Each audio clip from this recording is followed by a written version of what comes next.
The stars are right, and that means it's time for another episode of The Whisper in Darkness. I'm your host, the Man from Lang. Thank you very much for joining me today. On this episode, I am joined by a special guest, Steven, a member of the Great Old Ones Gaming Discord. We're going to talk about Charlie Kane, the neutral investigator who will be released in the Scarlet Keys Investigator expansion.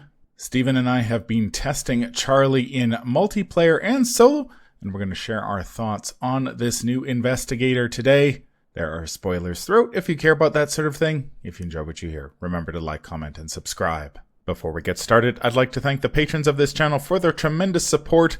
The Arkham Horror LCG community is amazing, and these people have gone above and beyond to bring you content like these player card reviews.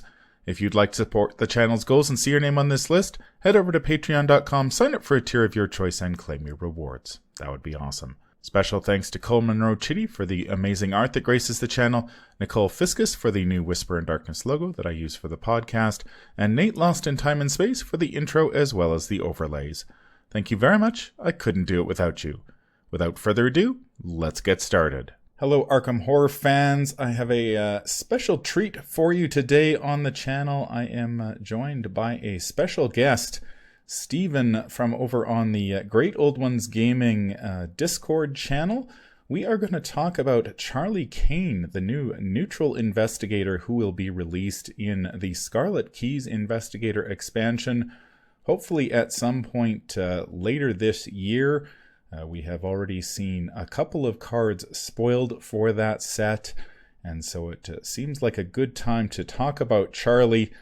Just to give you a little bit of background about Charlie, he was spoiled over on the Mythos Busters podcast probably about a month ago at this point. And after he was spoiled, Steven got busy building a whole bunch of decks and was posting his results over on the Great Old Ones Gaming channel.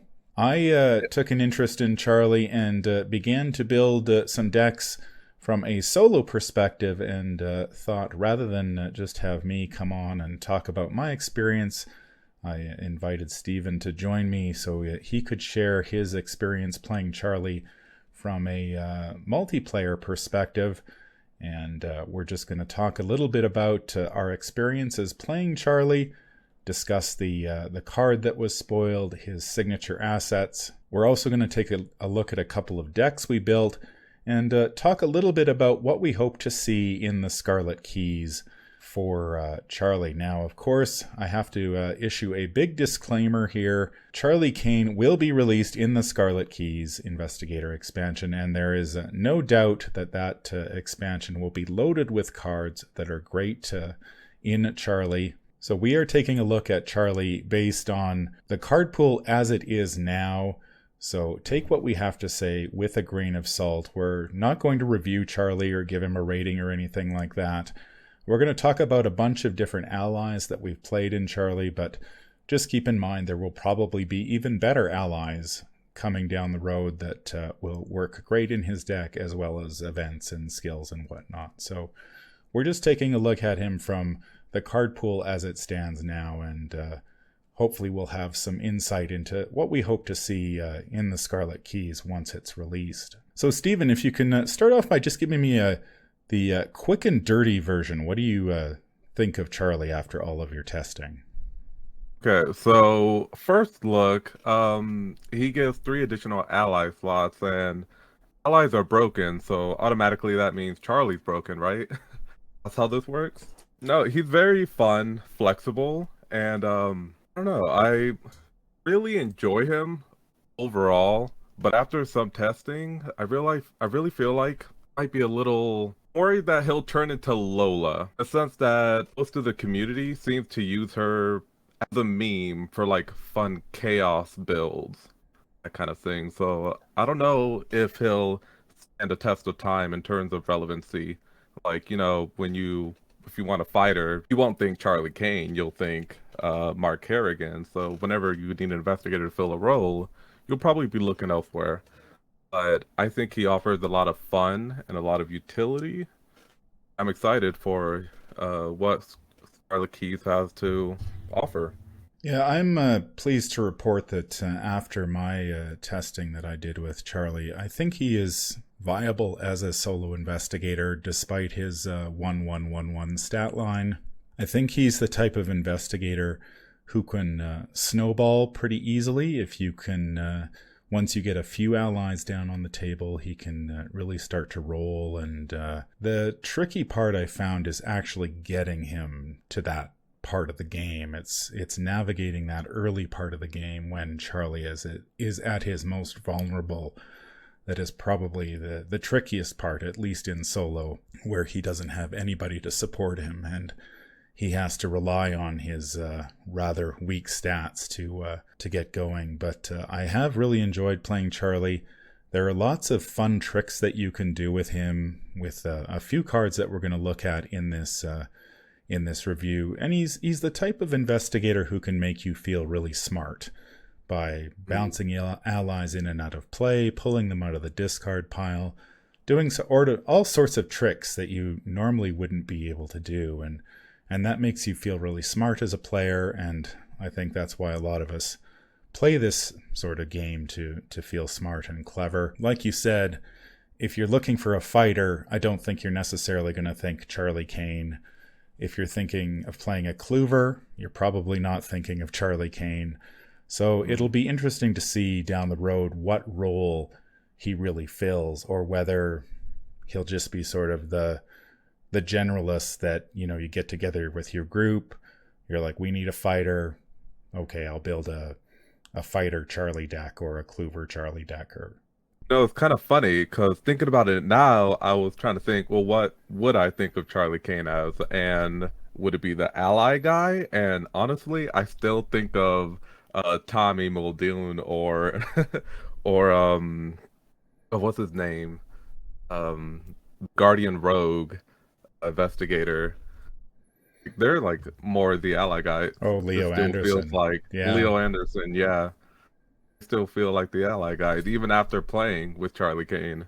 That's right. Kind So of funny. he even has competition for the ally guys slot. You've got Leo Anderson in Guardian Rogue and Tommy Muldoon in Guardian Survivor. So yeah, it will be really interesting to see where Charlie fits in the grand scheme of things once the Scarlet Keys is released. We're going to start off by taking a look at the Charlie Kane Investigator card. Charlie Kane is the politician. He has 1 willpower, 1 intellect, 1 combat, and 1 agility. He has the civic and socialite traits. I don't think those are currently relevant. Maybe in Dream Eaters, but I'm not even sure there. You have 3 additional ally slots. As a free triggered ability, during a skill test you are performing, exhaust an ally asset you control. For this test, you get +1 skill value plus an additional +1 skill for each skill icon that ally asset has that matches this test's type. His Elder Sign ability is +3 and ready an ally asset at your location. He has 6 health and 6 sanity. So what were your first impressions of Charlie when you saw him, Stephen? So it's real easy to see what he's all about with 3 ally slots and boosting his stats using allies. You're going to want to play a lot of allies, right?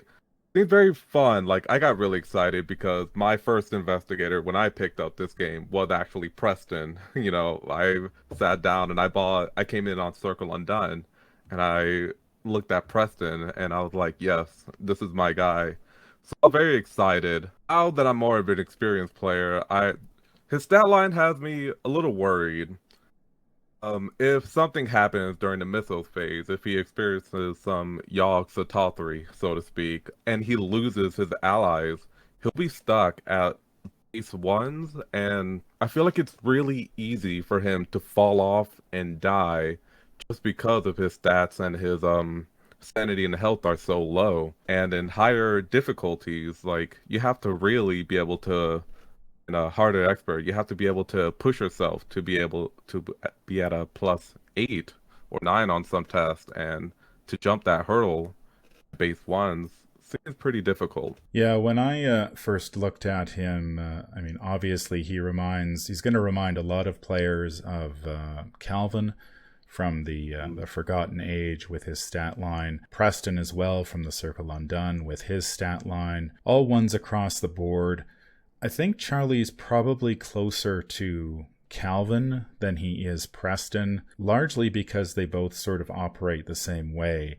With Calvin, you need to take some mental or physical trauma in order to boost your stats. So when you're starting a campaign, you're 1/1/1s across the board until you start to take damage and horror.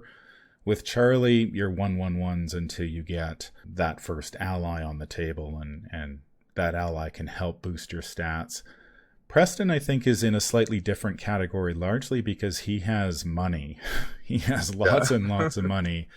And he can throw money at the problem, which really helps him. I found when I was testing Calvin and then I tested Preston, I found there to be quite a bit of difference between the two because Preston had that money advantage that Calvin simply didn't have. And Calvin could be quite vulnerable until you took some damage and horror. I remember vividly playing just the Untamed Wilds with Calvin and drawing Overgrowth turn 1 in 3 games in a row, and poor Calvin just crying because there was no possible way that he was going to pass that combat skill test. I would say it's funny because even in a late game, when you're at, your maximum with Calvin, if you instant fail a horror test, you still just immediately drop dead. I play a lot of Mystic, and Charlie did remind me of sort of playing a high willpower Mystic like Agnes, who is going to be relying on cards like Rite of Seeking and Shriveling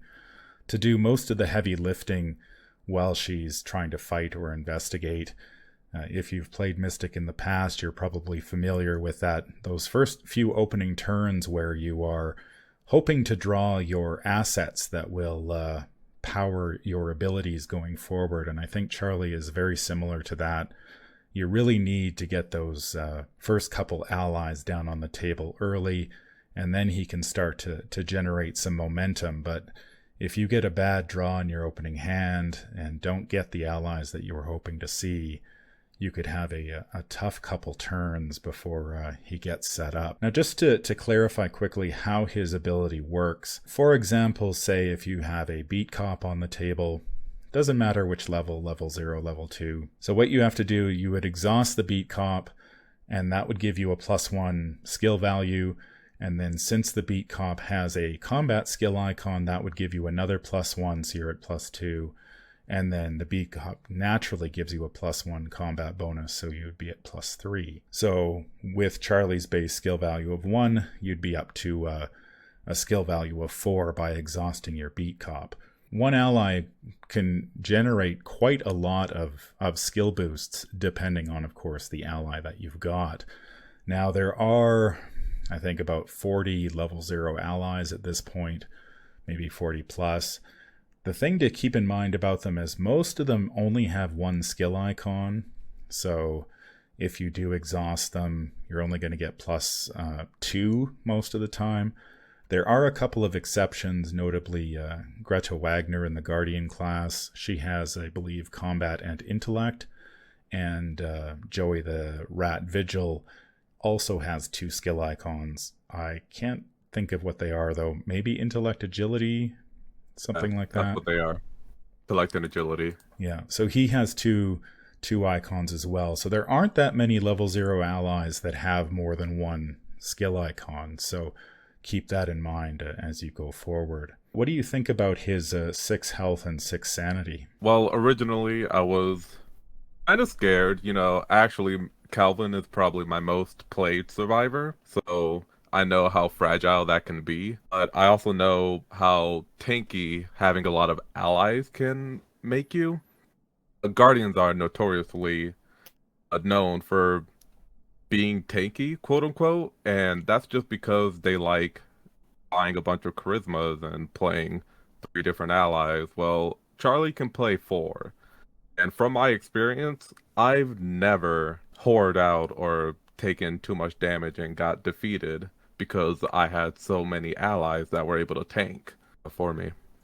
Yeah, that's been my experience as well. We'll look at some of our decks a little bit later, and both of us were playing In the Thick of It to give Charlie a bit of a boost at level 0.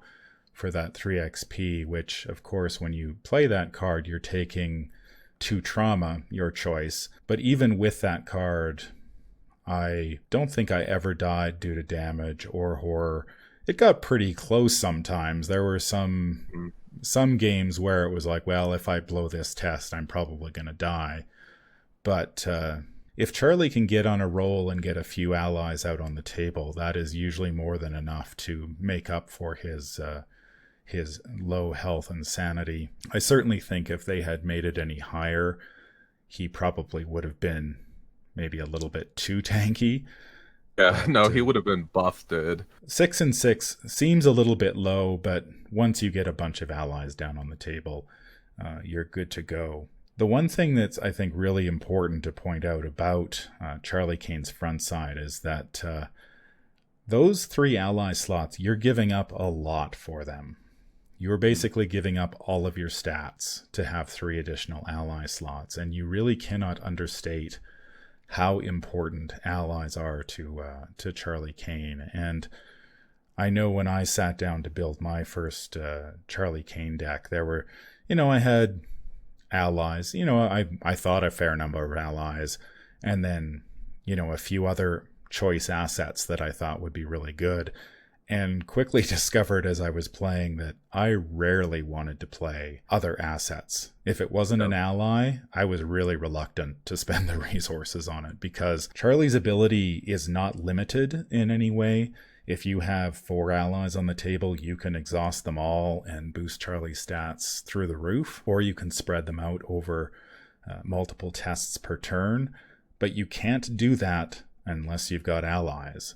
And that's really what it comes down to. So when you're thinking about building your own Charlie Kane decks, make sure you focus on the allies. Cards that you might think are good in him, if they're assets that cost a little too much, you may find that they just don't have a home in his particular deck. Any final thoughts about his front side, Steven? Not at all. Other than his Elder Sign, +3, it's a little bit much in my experience, but that's all. Yeah, +3 is among the higher Elder Sign abilities. I think the only other one in the game is Safina, if I'm not mistaken. I think she's got a +3 as well. The ability to ready an ally asset is very, very powerful for Charlie. There are very, very few cards in this game that let you ready ally assets. I think Inspiring Presence in the Guardian card pool lets you do it. Galvanize lets you ready a Guardian asset, which could be allies. Yeah, it's not an effect that has appeared on many cards. Obviously, Ashcan Pete can do it naturally with his special ability, but it's just not an ability that you see that often. And readying an ally asset for Charlie is always welcome, largely because if you ready an ally, that's another skill test you have a crack at, because you can exhaust that ally and get more bonuses. Let's take a look at Charlie's backside. Deck size 30, no surprise there. His class choices are, at deck creation, choose 2 classes, Guardian, Seeker, Rogue, Mystic, or Survivor. Deck building options are ally cards level 0 to 5, so he can play every ally in the game, regardless of class or level. Neutral cards level 0 to 5, and cards from your chosen classes level 0 to 2. So the most restrictive deck building options in terms of leveled cards. You get every ally you want, but regardless of which class you play, you're limited to level 0 to 2. And of course, you get his signature cards, Bonnie Walsh and Burden of Leadership, which we will talk about in a moment. Let's talk about allies first of all. What makes a good ally for Charlie, Stephen? I think we're probably going to see a whole bunch more really good allies come out in the Scarlet Keys, but what are you looking for in an ally for Charlie? So I want to see cheap allies that either boost a lot, or I want to see expensive allies that boost even more. That's pretty much it. I want to focus on boosting my stats as much as possible. Charlie's an interesting investigator because, the ally slot is the most competitive slot in the game. Allies are very powerful. There's probably a reason we only start with one, and charisma costs you 3 XP if you want another slot. So allies are very, very good. We've seen a whole host of them that give passive skill bonuses, which is very powerful. And then a lot of them have abilities that let you exhaust the ally for a benefit. Say the classic being Beat Cop from Guardian, where you can exhaust the Beat Cop, I guess Beat Cop level 2 that is, exhaust the Beat Cop to deal a damage to an enemy. I think when I was playing Charlie, I found that he actually kind of likes two different classes of ally, I guess. At the beginning of a scenario, I think he really likes quantity over quality. He likes a lot of really cheap allies to get himself rolling, to get a little bit of momentum. You can certainly play a lot of the very powerful allies that cost a lot of resources, but at the beginning of a scenario, a lot of those really pricey allies don't do enough for Charlie to hit the table that early. There are things you want to be playing once you're set up. But at the beginning of the game, Charlie's really looking for, I think, the cheaper the better a lot of the time. I found the games where I was most successful were games where I could get a couple of cheap allies down on the table, get some clues, fight a few enemies, and then as the game progressed, that's when you bring the big boys online to help you seal the deal. Generally around 2 resources or less has been a focus point for me. Just ones that give generic effects. Art student, for example, when it comes into play, you discover a clue that's really good and it sticks around to give to your intellect. Laboratory assistant has becoming more and more my favorite ally. At this point, she's probably number 3. Just comes in, draws 2 cards, stick around to soak. It's probably, would say, the most important ally in Charlie Kane. I know when I started building my first Charlie Kane deck did not go very well. I looked at all the list of allies and I'm like, oh, I get to play Leo DeLuca and Beat Cop and Peter Sylvester and this and that, and threw them all in the deck. And then I drew my opening hand and was like, oh, I can play one of these allies that will boost 1 stat, and I actually need to boost several stats right now. And the deck quickly flamed out. Allies are very powerful, but they also tend to be some of the most expensive assets in the game. And the one thing to keep in mind about Charlie is, like, unlike Preston, he doesn't have a steady stream of cash flowing in every turn. So you've got 5 resources to start, and you need to get as much bang for your buck from those resources off the bat. So if you don't want to throw the cost curve of your deck completely out of whack, you really need to play a fair number of cheap, disposable allies, and then have a few big guns that you're going to drop into play mid to late game to help you finish off a scenario. Let's talk a little bit about class choices.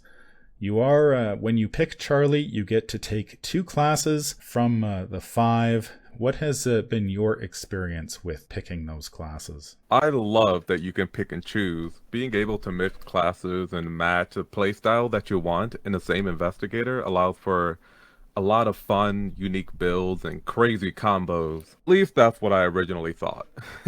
When I saw him, I was like, yes, I'm going to play Aquina and Guard Dog and Beat Cop, and I'm going to use toe-to-toe to blast enemies to the moon. It's going to be wild. And I realized, wait a minute, Oren can do that too, and Daniela and Tommy, but they don't have all 1s in their stats. They have a lot of really relevant abilities, and I was like, realize that as soon as you pick 2 of your classes, you're kind of just a watered down version of any other investigator that has those 2 classes. You get the ally slots and the allies access, but you lose out, like we mentioned, you lose out on the health, the stats, and the access to level 3 to 5 cards outside of allies that support these builds. When deck building, you really need to lean in more towards the allies in the strategy that you want to build. And the relevance of the classes, I feel like, is less important. Yeah, that's a good point. I only built really one Charlie Kane deck after several iterations that it went through, and I ended up going Survivor Rogue. I chose Survivor because he has a 1-1-1-1 stat line. There are a lot of Survivor cards that support that, like Take Heart. A chance encounter is in the Survivor card pool, which lets you pull allies out of the discard pile. You've got Look What I Found to help you discover clues if you fail. Rise to the Occasion is another card that works pretty well in Charlie. I was playing Rogue largely just for the resource generation and some of the other utility cards that it contains. I'm not entirely convinced there are solo builds, at least, in the other classes outside of, say, something coupled with Survivor. Survivor feels very important to Charlie at the moment, and I know you've had some success with builds outside of Survivor. Tell me a little bit about that. I 100% agree. Survivor is the way to go.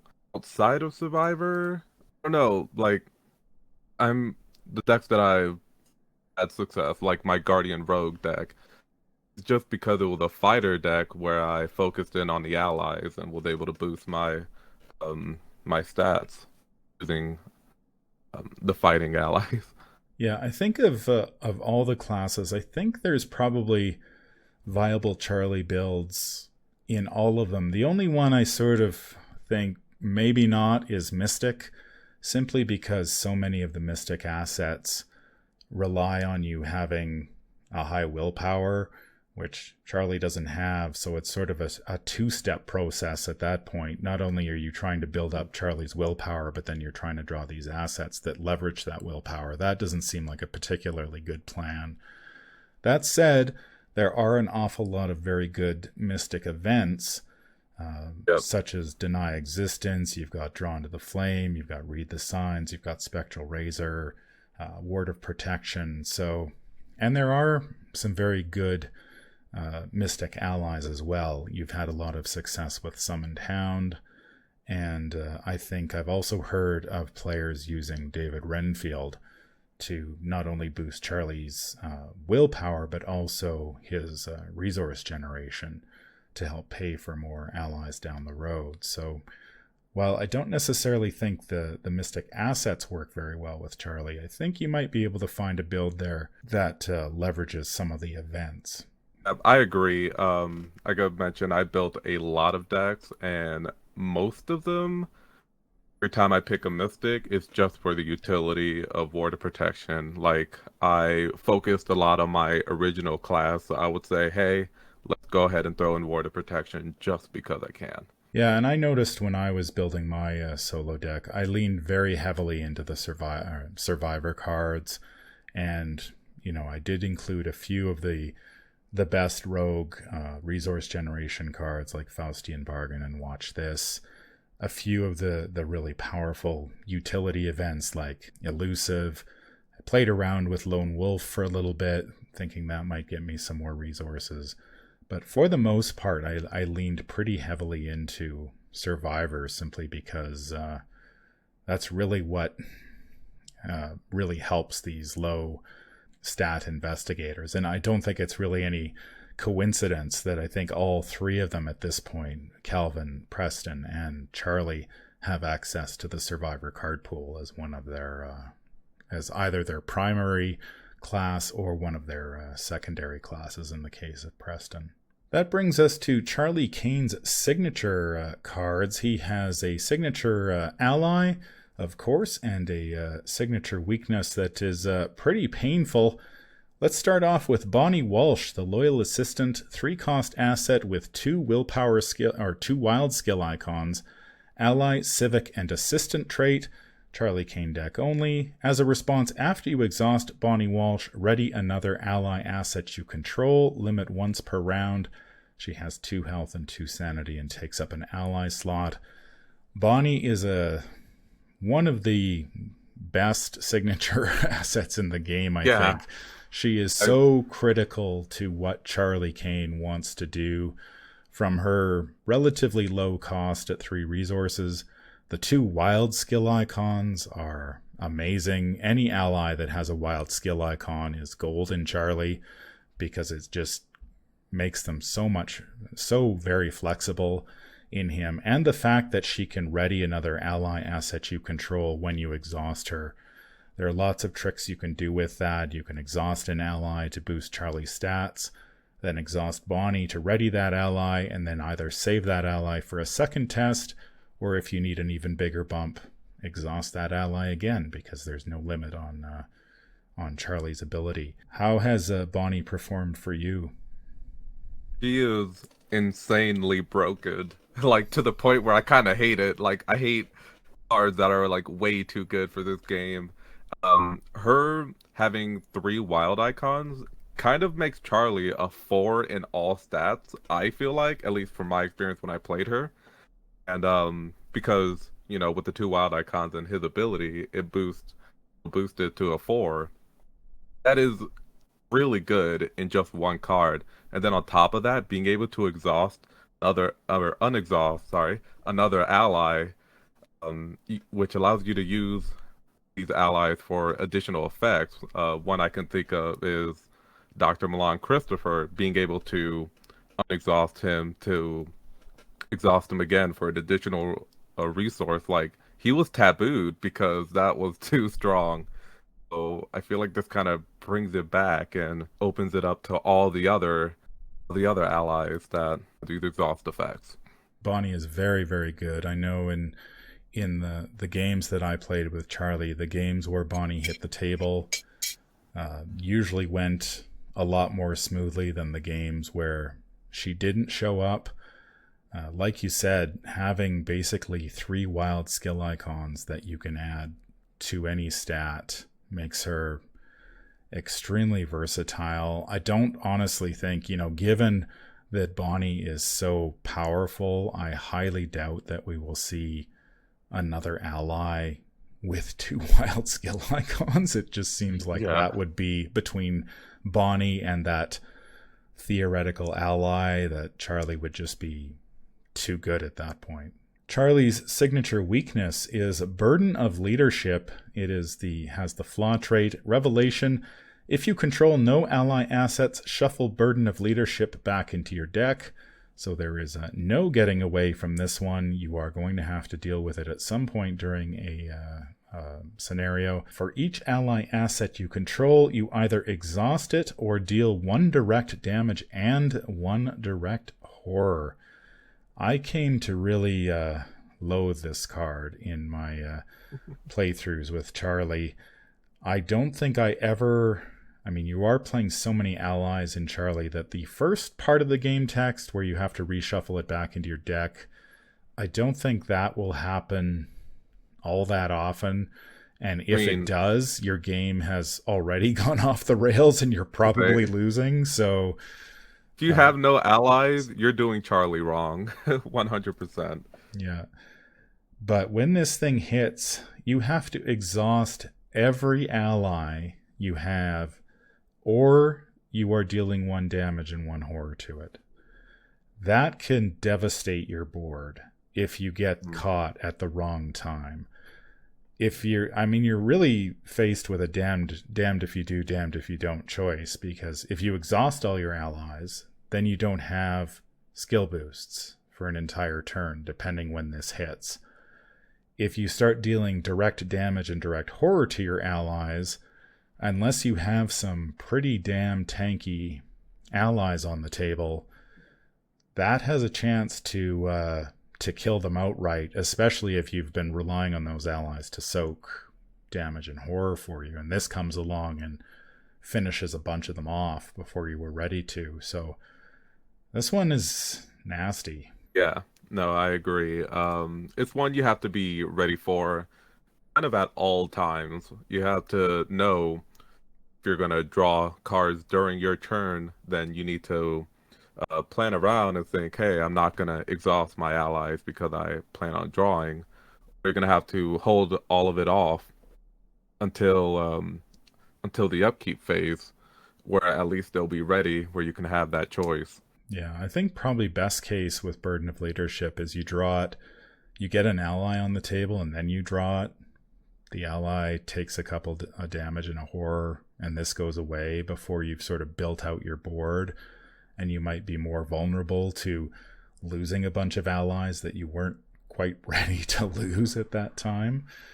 Because I think if this thing, I mean, this is one of those cards where if you get it at the wrong time, it could basically wipe your board. And then at that point, I think you're going to have, depending on when this happens, like mid to late game, it's going to be tough to rebuild in time to finish it off. So definitely watch out for Burden of Leadership. It is one of those cards that can really do some damage if you're not ready for it. As I mentioned at the top of this episode, when Charlie Kane was spoiled over on the Mythos Busters, Stephen got busy building many a deck. How many decks did you end up with, Stephen, in the end? God, I started with around 34. With the flexible class restrictions, you can kind of make a combination, and there's really way too many. I kind of boiled it down to about an array. I don't have an exact number. I keep deleting them. But every time, like, I find that a lot of synergies go well together, so I keep combining cards, and decks get smaller and smaller. But I've got about 8 really solid decks that I'm happy with. A few more that are still need tweaking and will probably go through, keep getting tweaked throughout spoiler season. But Yeah. let's settle on 8. Yeah, so we're going to take a look at a couple of the decks. We're going to take a look at sort of a basic Clover build and a basic combat build, and I'm going to share the solo deck that I built for those solo players out there who may be interested in taking Charlie out on his lonesome. Tell me a little bit about this this Clover build you put together. You've got magnifying glass in there. You've got a bunch of very solid allies in Jeremiah Kirby, Laboratory Assistant Miss Doyle, the Mysterious Raven, Summoned Hound. Your events package includes I've Got a Plan, Look What I Found, Burning the Midnight Oil, Lucky, Occult Invocation, and Shortcut. And you round it out with a bunch of skills, Deduction, Eureka, Rise to the Occasion, and Take Heart. Quick disclaimer, I specialize in two-handed play on standard difficulty throughout a campaign mode. So a lot of my decks kind of reflect that. And whenever I build one investigator to do something, I like to have them also be able to do the other thing. So for this Clover build, I need him to fight a little bit as well. Another disclaimer is that with the exception of one deck, I took In the Thick of It for 2 Summoned Hound and a Miss Doyle. So in every single deck except for one, took them because they're that strong. So the standard difficulty, the average test is about 3. So you want to be at least 3 up. So my goal is to get Charlie from a 1 to a 6. And with Miss Doyle, no matter what other ally, what other cat she gets, you can investigate at least, I want to say 1, 2, at least a 5, just with this one card. Miss Doyle on her own is a +4, which is a lot. Same with Summon Hound, which allows you to attack or investigate at a base of 5, is also a +4. Yeah, Miss Doyle is, not only does she have a wild skill icon, but she's basically 2 allies for the price of 1.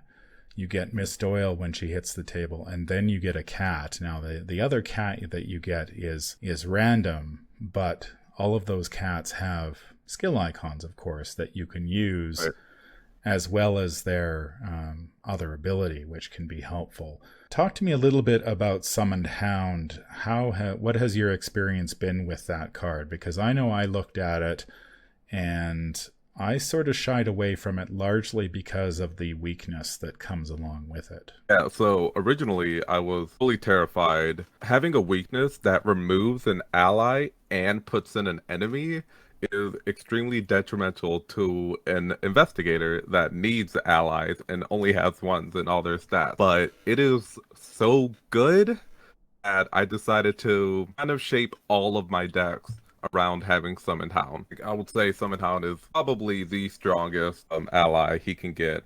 And honestly, I'm calling it will be, even when Scarlet Keys comes out.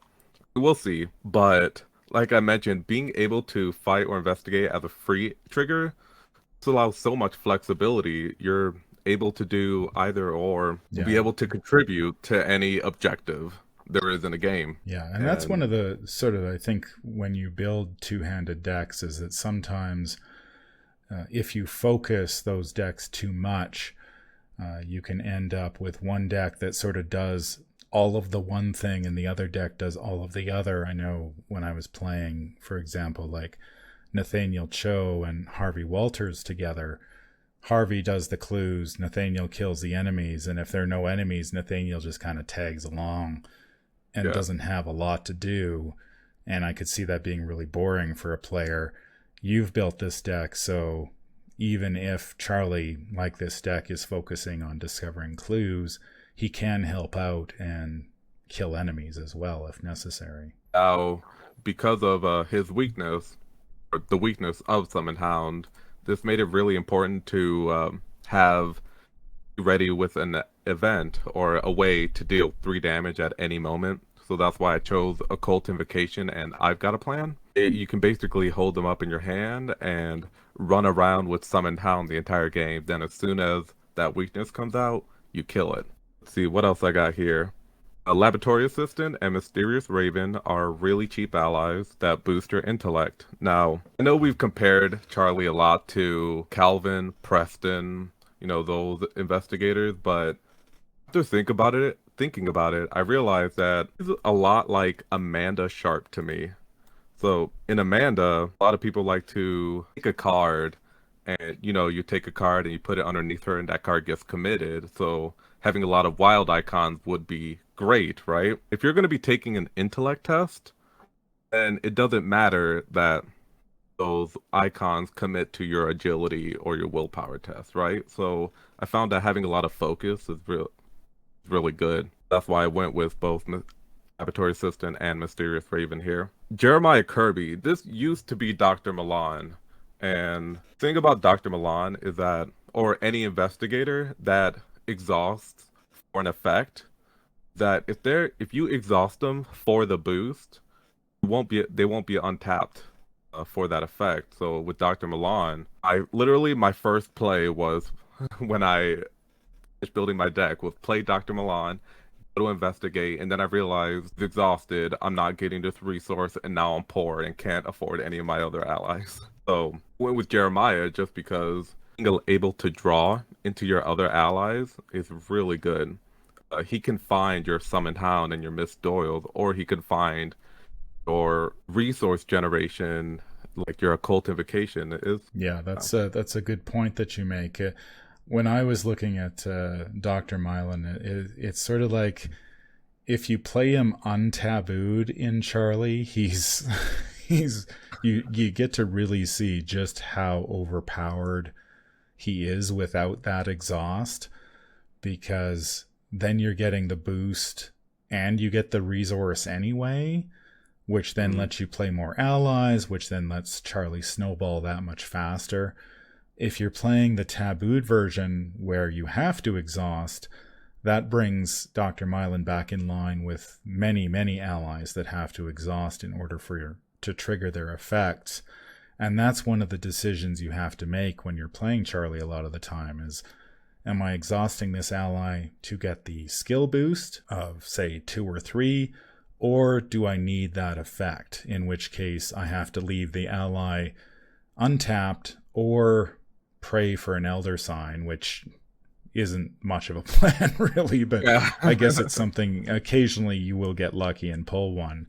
I do notice in your deck here that, you are playing mostly allies for assets and only one asset, the magnifying glass, and that one is dirt cheap and fast. So you're not setting your board state back by playing too many assets that cost I think I noticed it was really the resources, and that was the big thing because I wanted those resources for more allies. Right, definitely, it's not wrong to play expensive allies in Charlie or even a couple of expensive assets, but you need to adjust the rest of your deck to match that. If you're going to be playing a lot of expensive stuff, then you need to have extremely cheap or extremely cheap events. Focus more on skills that don't cost resources. That way you'll have that money to spend for your allies. Yeah, the one card that really stood out to me was Dark Horse. I mean, that's been a Survivor staple since it was released in Undimensioned and Unseen, and seems to be very good in Charlie, given his poor stats. And if you can get him down to 0 resources, he's a +2 across the board, which is obviously better than +1. But the problem I ran into wasn't so much the Dark Horse effect. It was just the 3 resources suddenly were too much to play an asset that costs 3 resources, and my deck just couldn't handle that because I was essentially giving up an ally, and I found the allies so much more useful than the Dark Horse that eventually I just cut the Dark Horse. I think you might be able to build a Dark Horse Charlie Kane deck that works, but I know in my testing, eventually I'm like, nope, this has got to go. I just want more allies. I don't really need a lot of assets that are expensive. And I do agree with you. The events and skills that you play in Charlie really need to be cheap, because again, unless you can somehow get a really good resource engine online, a lot of your resources in the beginning are going to be playing allies. Another card I wanted to talk about was Burning the Midnight Oil. One thing I realized, since Print Kit was too expensive, most of my investigates were basic actions. So I took Burning the Midnight Oil has been very valuable because I could play like a Jeremiah Kirby and then basic investigate to commit and use Jeremiah Kirby's icons to commit for that test, and I automatically get the 2 resources, and now have 3 resources which I could use to play my Miss Doyle or my Summon Hound. So it really, even if I fail, which is great, and it also gives me the 2 resources for Look What I Found. So Burning the Midnight Oil has been really good. Yeah, that's a good choice there, that you're piggybacking that resource generation, very cheap resource generation, on other actions that you can then turn around and spend those resources either on another ally like Miss Doyle or Summoned Hound, or if you get unlucky and suddenly you're staring down at the nasty Summoned Hound, the enemy version, you have some resources available to then plug into I've Got a Plan or Occult Invocation to take care of it, or even a lucky or anything like that you need to keep your momentum going, so you don't end up getting set too far back. I see you've got a side deck here. Talk a little bit about some of the upgrades that you were looking at. So, as I mentioned, I play campaign mode, so I tend to build my decks a higher level and then reduce it back to a level 0 because you start out, a level 0 deck. So I just wanted to show the level 0 deck and then show my choices for when I upgrade. Now, here, the first thing I usually go for is Michael Lee. He has an intellect, a combat, and a wild icon, as well as a passive +1 to intellect and combat, which means that he essentially boosts Charlie for a +2 in willpower, or a +4 in intellect, a +4 in combat, and a +2 in and those are usually the boosts that we're looking for. He also can, when you successfully investigate, place resources, and you could use those to deal extra damage. That's really good because you're going to be investigating anyway, and then when you finally attack, you'll be able to contribute a lot more because outside of like say occult invocation, don't have a lot of ways to deal massive amounts of damage at once. So this helps you push over that edge. Another thing I wanted to mention about his passive boost in intellect or combat is that it combos really well with Summon Hound.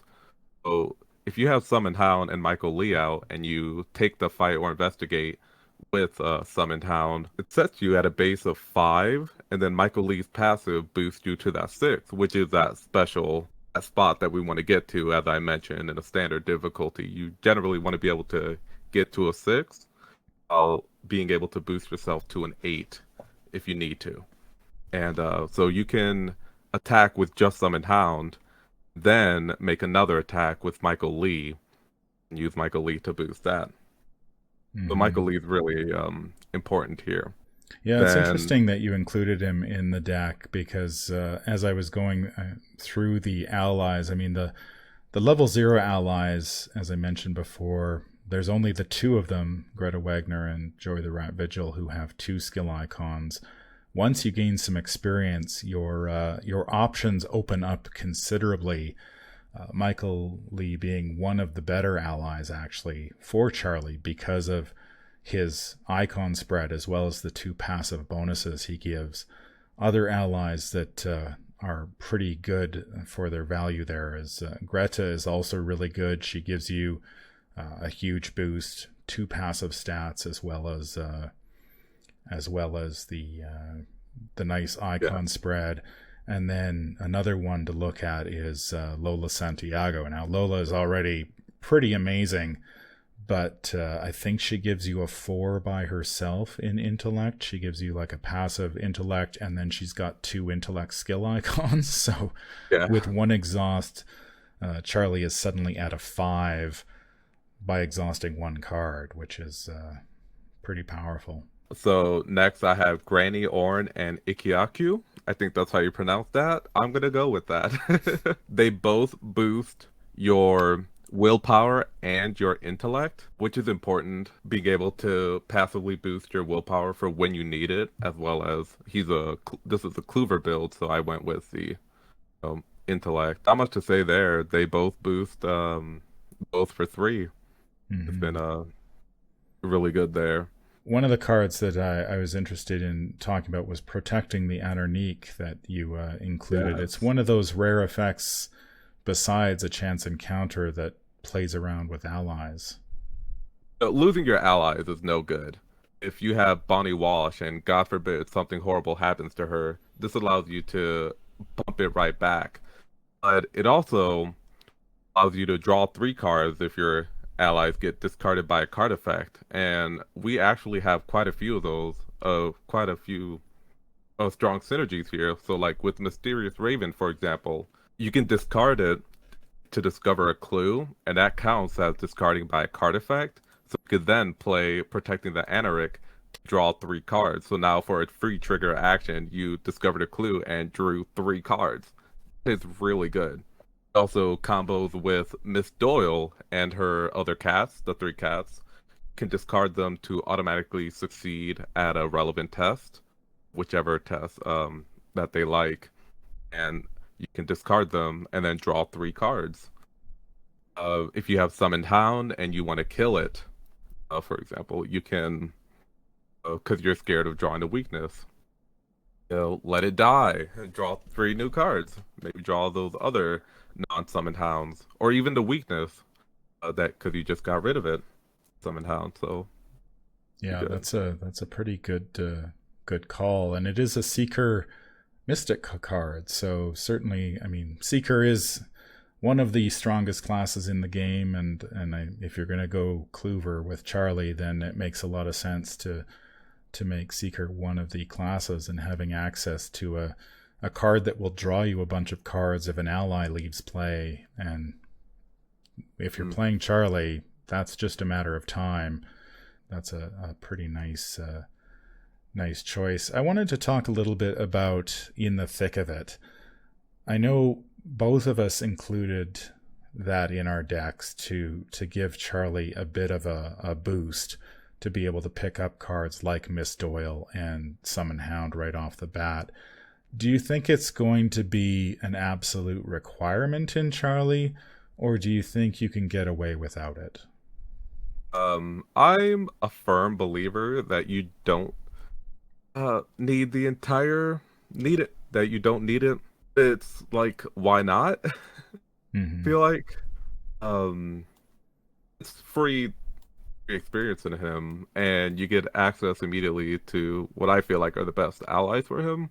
Now, with that being said, I was challenged to build a deck with a limited card pool, and was all right.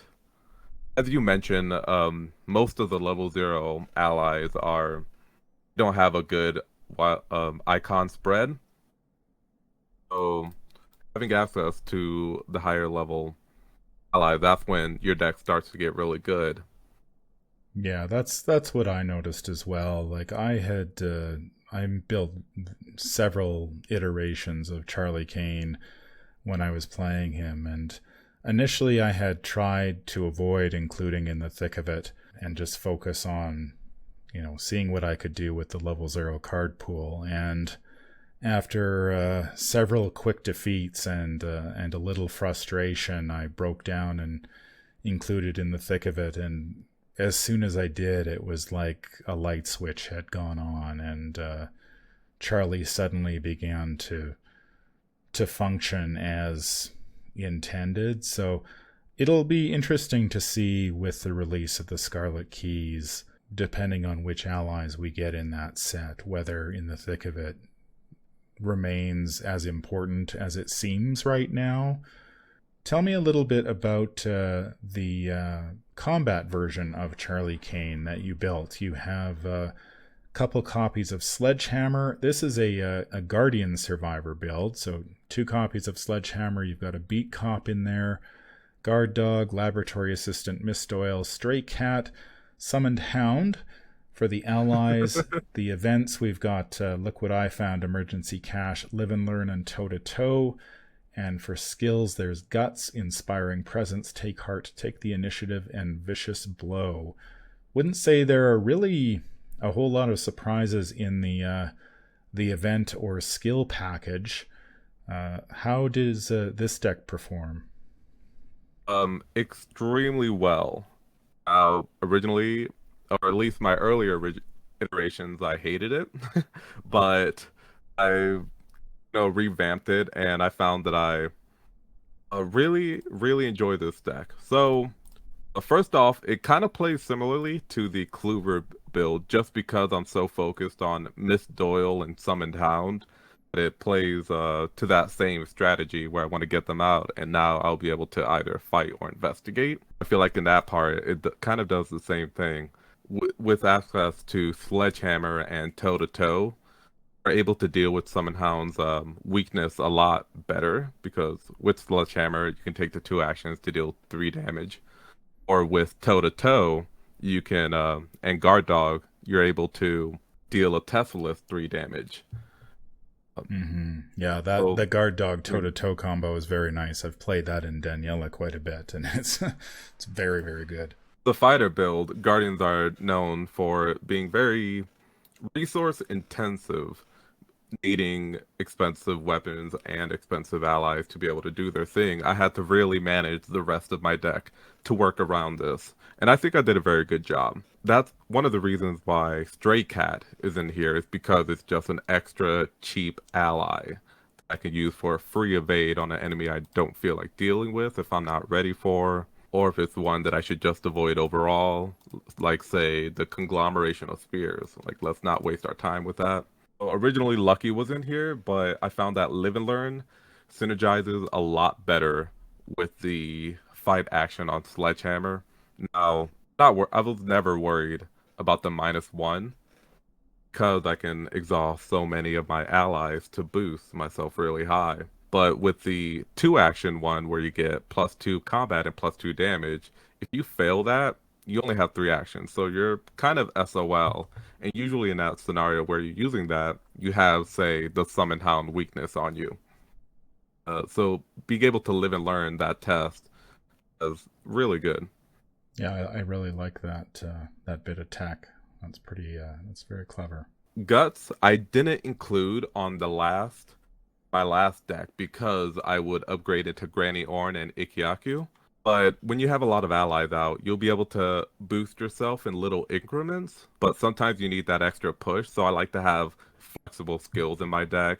Guts, Inspiring Presence, and Take the Initiative all are able to commit to willpower tests. So I like to include ways to deal with that. Inspiring Presence I included because it synergizes with Guard Dog and it synergizes with Summon Hound. You'll have turns where you can attack using Summon Hound, commit Inspiring Presence, succeed, unexhaust Summon Hound, use Summon Hound again, commit Bonnie Wash to tap Summon Hound, and now you've taken 3 fight or investigates for free. It's very strong. I included the old combo Take Heart and Look What I Found. Take Heart draws cards and gains resources. It's everything you need, and with ones in all your stats, you'll be able to trigger it reliably. Then Look What I Found, just because I like being able to get clues, even in my fighter builds.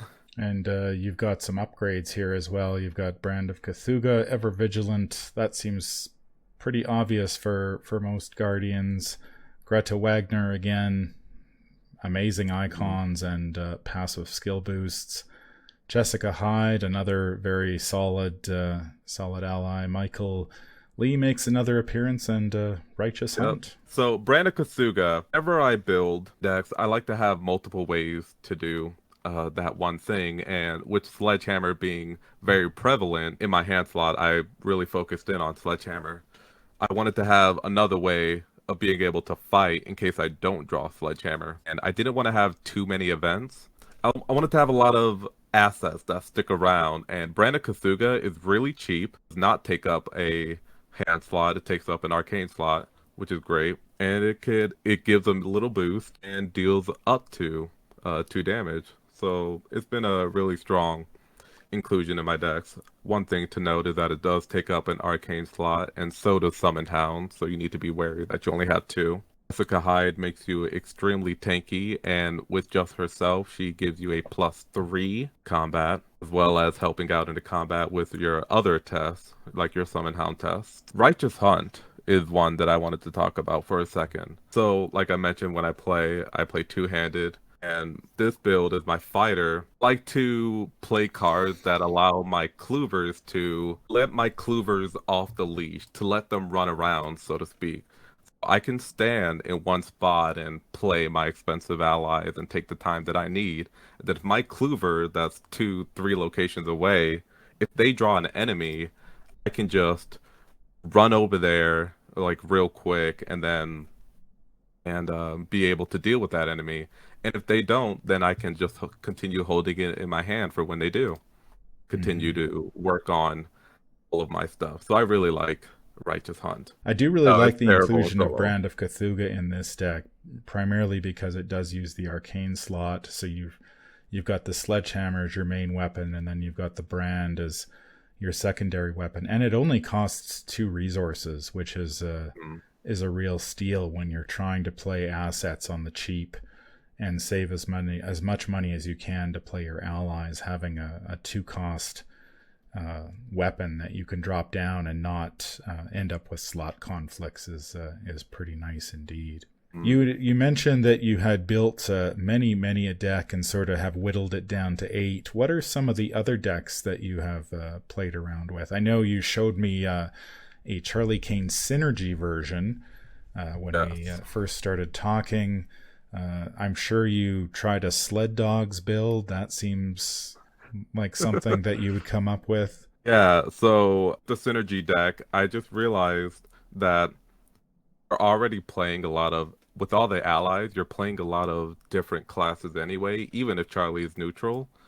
And you can choose to have the Guardian and a Rogue. So being able to have access to Gang Up and the Rogue synergy card, whose name eludes me. As I mentioned, 3 is the sweet spot. So with Gang Up, if you can easily have 3 different classes on your play area. So being able to deal 3 damage with Gang Up is really good. And then with synergy card, you can at baseline, the worst you can do is gain 3 resources as a fast action. And at best, obviously, it gains you 5. And that's really good for 1 XP and 0 resources. Like, Hmm. that's, I think, got hot streak level 2 gives you 5 resources, but you have to have 5. So it's like on that level. Other one I've done is, of course, the max allies. I had to do it with you get 2 charismas, rod of animalism, and then you take 4 sled dogs with Miss Doyle. I believe you can have up to 11 allies out at the same time. Yeah. What upsets me is that the deck did very well. Now, I don't think sled dogs is good in Charlie, but the deck actually kind of killed it. I took it through the Circle Undone and just destroyed everything. So it goes to show that having a lot of allies out is the goal. Another thing is that you can actually have up to 16 allies with 2 charismas, a rod of animalism, and then if you're playing in 4 player and all 3 of your friends are all playing 4 sled dogs, and then you can all teamwork them onto Charlie Kane. You can have 16 sled dogs at once. Is possible. All Would I right. recommend it? No, but I mean, live your best life. Right, That's what I right. like to say. Well, I think the encouraging thing from all of your deck building is that it sounds like, besides your classic Clover and combat oriented Charlie, it sounds like there are a lot of different deck builds out there. There's Synergy, there's Sled Mhm. Dogs, there's a whole bunch of different Charlie Kane decks that are not only out there but are probably viable, and we haven't even seen the cards from the Scarlet Keys, which will Right. probably open up even more Charlie Kane decks for players to play around with. So if you're looking for an investigator who has a lot of options between all of the allies that Charlie has access to, and then getting to pick the 2 classes of your choice, I think you could spend a lot of time noodling with Charlie and never get bored. Yeah. I wanted to share a solo deck that I built with Charlie Kane. As many of you know, I play predominantly solo. Now, the building a solo Charlie Kane deck is a little bit different than going two-handed, of course, because Charlie has to do everything by himself, which actually puts him in a bit of a tough spot in solo because his stats are so low, and you sort of need to be able to fight and, or I guess, have enemy management and an ability to discover clues. And there aren't, at level 0 anyway, there aren't allies that have both of those icons, so you're sort of having to pick one or the other and then try to get the other one on the table. After that, like I mentioned earlier, my first couple iterations of Charlie were the cost curve was way out of whack. I had way too many expensive allies. I ended up dying very early in scenarios. One of the particular issues I found with Charlie was enemy management was a real sticking point, and I was trying to put my finger on what the reason for that was, and I think in solo it's the fact that while allies are sort of central to Charlie Kane's deck, allies don't deal additional damage. Hmm. And so you can end up in a situation where you draw an enemy, you have a couple allies on the table, or maybe even only one ally, with really good combat skill icons. Of course, you can always exhaust the other one to get a combat skill icon as well, but you can get stuck in this position where it's just like, okay, I fight it once and I deal a damage, and then you have no follow-up. It's kind of Yeah. like, I attack once, I hit it, okay, now what? And then you end up in a position where you can't fight back, and it gets even worse if you, like, I was just playing extracurricular activity and you draw one of those thralls. It only has 2 health, but it has retaliate. And all of a sudden, Charlie's flailing away at this thing, and he has 1 good punch in him, but he really needs that extra damage. And that's not something allies can do for you. You really need weapons for that. And so I'd draw this thrall, I'd get the 1 hit, then we sort of stare at each other for a turn because I didn't want to take another swing at it because I was so worried about retaliate and I didn't have the icons. So I went a different way with my deck. I took a look at Summoned Hound, and unfortunately I was a little too frightened by its the devil of the Summoned Hound. So I ended up going with Cat Burglar, and Cat Burglar to me works really well in this deck because it's a 1-card solution to enemies that doesn't require a skill test. If you can get Cat Burglar down, you've basically got enemy management handled at the beginning of the game. You can draw an enemy, exhaust the Cat Burglar, move away. Unless it's got Hunter, you're relatively safe, and that gives you the time you need to set up. Some of the other allies I've included, 2 copies of Art Student, have been absolutely fantastic in this deck. There are so many combinations you can pull with between the Art Student, a chance encounter, and calling in favors, that you can bounce the Art Student in and out of play to discover clues and feel really smart as you do it. It's costs 2, which is just the right amount, I think, for calling in favors, because you can bounce it back to your hand, get a pretty good discount on one of your other allies, or even get it for free, and then play the Art Student again to discover another clue. Of course, I went with Miss Doyle because you just can't turn your nose up at an ally that not only has a wild skill icon, but brings other allies to the party. That's just gravy. Mysterious Raven, again, an easy way to get clues. One of my favorite plays when I was going through the Dunwich Legacy was bouncing an Art Student back into play with a chance encounter, grabbing a clue, then discarding the Mysterious Raven, putting the horror on Art Student to discover another clue and ending the scenario. Peter Sylvester, good. Stray Cat, again, just an emergency in case I need to get away from something. A chance encounter, calling in favors, both work with allies. Elusive if I need to get away from something. Faustian Bargain for resources. And Trial by Fire, just 1 copy in case I need to set my skills to, or my base skill values to a certain level. And then the skills, just generally good stuff. Watch this for resources. Resourceful. I mean, resourceful is always good, but the ability to grab a chance encounter if you need it, a Raven if you need it, any of that stuff is great. Rise to the occasion, take heart in unexpected courage. And of course, the only other assets I have are 2 copies of Fire Axe and 2 copies of Old Keyring, just in case I need to kill an enemy. The Fire Axe gives me huge bonuses, and then Keyring is just good for grabbing those clues that I can't get with the Art Student or Mysterious Raven. This deck has done pretty well through the Dunwich Legacy. It even beat Miskatonic Museum, which really surprised me. I think the nice thing about Dunwich Legacy, anyway, for Charlie is because it has so many allies in it, allies that you can pick up throughout the campaign. Those all work with Charlie. Even those allies in Miskatonic Museum that you sort of forget about. There's the security guard and the museum curator.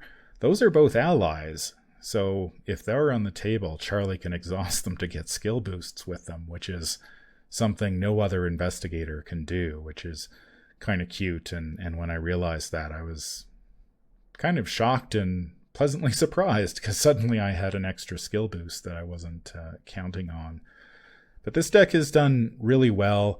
I did try to build it without In the Thick of It, and I just couldn't get it to quite click. And when I added Cat Burglar, that really brought it forward. I have built a couple of different iterations of this one. I do have a Summoned Hound version that uses Summoned Hound instead of Cat Burglar. I haven't had a chance to test it yet. I've also built an Underworld support Charlie Kane deck that goes one copy of Cat Burglar, one copy of Summoned Hound, and then sort of trims out all the duplicates and adds in some other cards. I don't know if that will work very well. I think Charlie could use a lot. I don't know if there's enough redundancy there to make it work, but again, it's another option, and Charlie certainly seems to have no shortage of deck options, even without the set that he is appearing in yet released. I really enjoy the Cat Burglar edition, and when I do my Forgotten Age run, instead of Summon Hound, I will be taking Cat Burglar. I think it's very strong. Commits to both willpower and agility, so Yes, it has a willpower skill icon as well. I guess that's something we should talk about is how do you deal with Charlie's miserable willpower? Do you just sort of accept it? Because I find, at least in solo anyway, you're sort of like, you're trying to bulk up your intellect and enemy management skills. And I found that willpower, I just sort of had to, it's nice if I can get it, but it has to take the back seat to the others. And so I ended up sort of just playing him like a low willpower rogue and taking a lot of stuff on the chin and hoping my allies could absorb all the punishment. normally I actually haven't had too much issue with them. I mean, sometimes, of course, you don't have the right allies out, so you have to take one on the chin, so to speak. But with the way I built my deck, with a lot of card draw, you can hold on a lot of cards that you have specifically for these willpower tests. So I took Rise to the Occasion, for example, boost you up to a 4 against these willpower treacheries, and then all of my allies. So if I take a willpower test, I can exhaust all of my allies during the willpower test. Then during my actual turn, it sucks not having my allies, but I can use my survivor access to still be able to continue forth the game. I have Look What I Found, be able to get clues, for example. So I'll still be able to. I kind of have no fear, exhaust all I need. Yeah, I think if I was to retool this deck for multiplayer, you handle this one would definitely make an appearance in the deck. It seems like a pretty good call in Charlie, just to farm out those treacheries that you don't want to handle yourself because you may not have an ally that supports it. Yeah, I will note in my Clover build, I did put Forewarned a side deck. Then in my Rogue deck that I don't have listed, that we didn't talk about, I did put a counter espionage in my side deck for that. So I do like to include ways to just straight out cancel your really bad stuff that you're not completely prepared for. Yeah, and I know in this particular deck, I think I was taking a pretty serious look at a test of will before for just to counter. I think when I was going to blood in the altar, I wanted to deal with kidnapped because that would be catastrophic if Bonnie Walsh got kidnapped and then sacrificed. Oof. I think at that point I might just scrap the campaign and try again, because that would be a critical failure there. Yeah, it'd be a sad day. So if you're interested in these decks, we'll post links to them in the description down below. Give them a try with your friends or in solo, see how they fare. So to wrap things up here, just wanted to talk a little bit about what we expect to see in the Scarlet Keys, specifically for Charlie. What are some of the cards that you would like to see, Stephen? So, a lot of allies, obviously.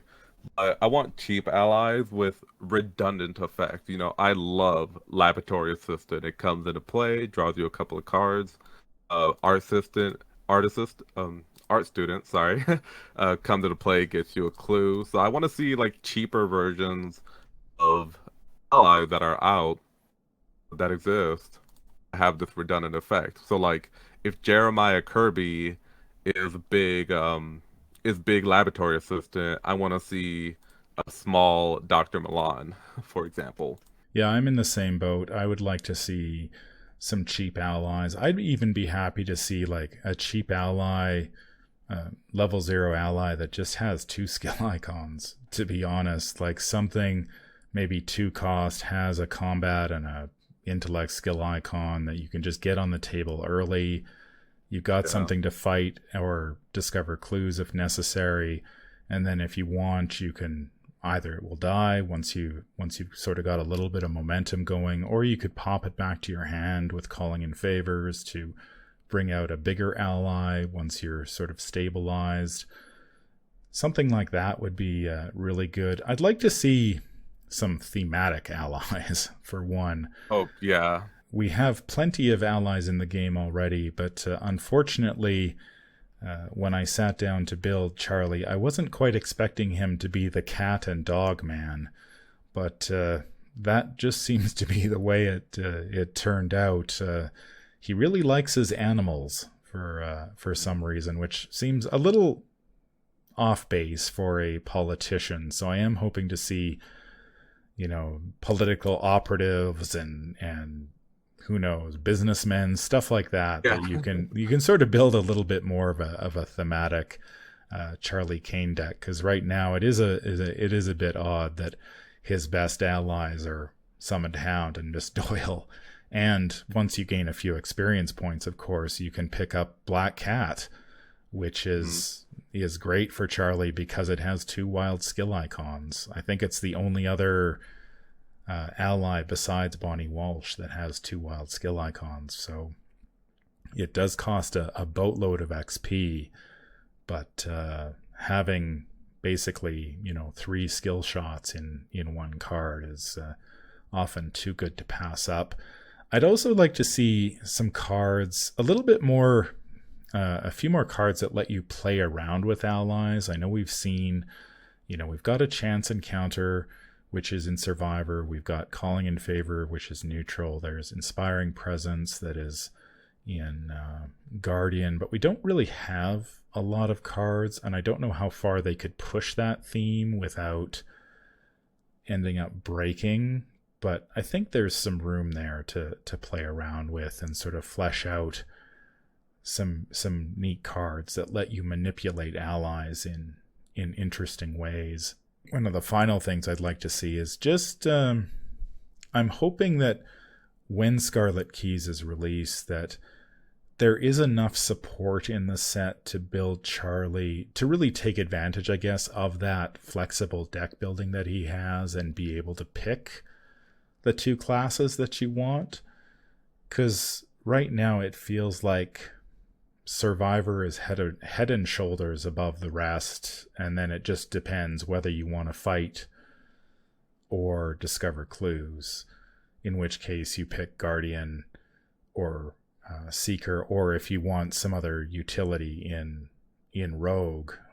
I'm not too sure if there'll be enough Mystic stuff, but I just hope he doesn't become sort of a one-trick pony, and that the community, like, he's released and then within a matter of weeks, the community has sort of just boiled him down to the one Charlie deck that everybody will play, because I think his deck building is so flexible. And from your experience, certainly there have been a lot of different decks that you've been able to build, that it would be a bit of a shame that, say, the week after the Scarlet Keys hits the ground, that there's a deck posted in Arkham DB, which is the ultimate Charlie Kane deck, that is the one and only Charlie Kane deck going forward. That would be a bit of a shame. So I hope they flesh out there's enough support for all the classes that you can really leverage whatever class you want.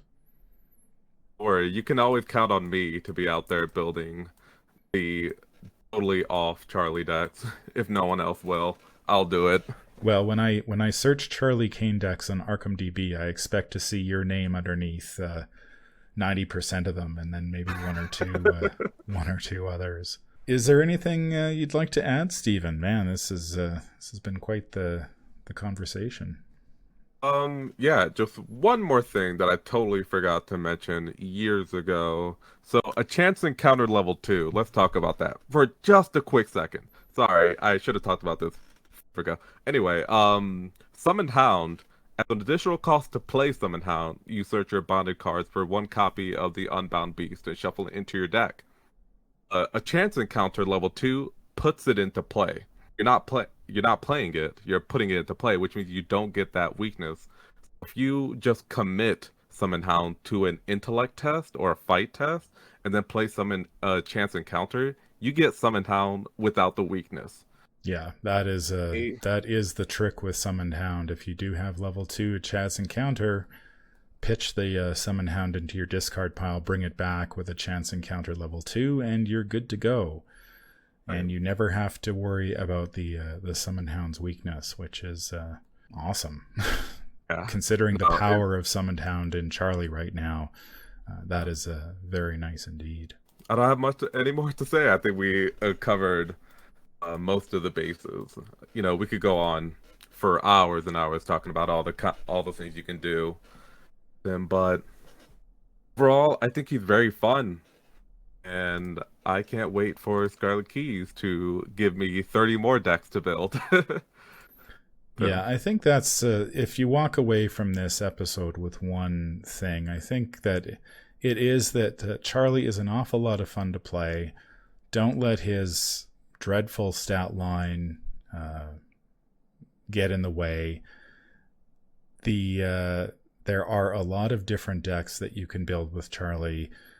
He's viable in multiplayer right now, even without Scarlet Keys. He's viable in solo without Scarlet Keys. And so he is only going to get better once the set drops, hopefully sooner than later. It's hard to tell these days with Fantasy Flight. But yeah, I found that, he can be a little challenging to play in the first couple turns when you're just sort of getting the spinning up and you're getting your first couple allies down. But once you get a few allies down and he starts to snowball, he can be very hard to stop, largely because you have enough allies to commit to exhaust to boost your skills, and enough allies to soak all the damage and horror that you're taking, so you're not going to go down that way. I love cards like Calling in Favors and a Chance Encounter and stuff like that, because they allow you to be really smart and do lots of tricksy things, and I love that aspect of the game, and I hope we do see more cards in the Scarlet Keys that let us do that. Well, thank you very much, Stephen, for joining me. I'm glad to have you on. You have a lot of insight into deck building. Problem. Thanks for having me. That's going to do it for this episode. If you enjoyed what you hear, remember to like, comment, and subscribe. If you need to contact me, I can be reached at manfromlang@gmail.com. I'm also on Twitter at manfromlang. Until the stars are right, keep your shotgun close and your elder sign closer. Take care out there, and happy investigating.